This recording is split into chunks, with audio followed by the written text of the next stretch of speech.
Պաշտպանության նախարարության բյուջեն 2026 թվականին կկրճատվի մոտ 15.3%-ով։ Վարչապետի աշխատակազմի բյուջեն կավելանա մոտ 4-5%-ով։ Բարև ձեզ, հարգելի գործընկերներ։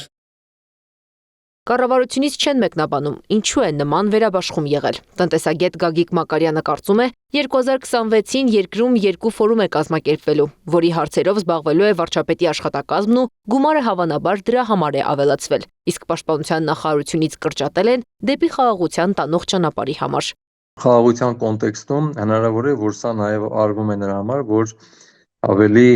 բարյացակամ մենք վերաբերմունք ունենանք հարևան երկրների, որոշ երկրների կողմից դեպի մեզ։ Այսինքն մենք ցույց ենք տալիս, որ մենք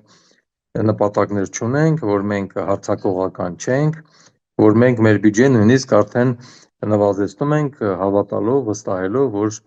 խաղաղության գործառույթները տեղի ունենալու են։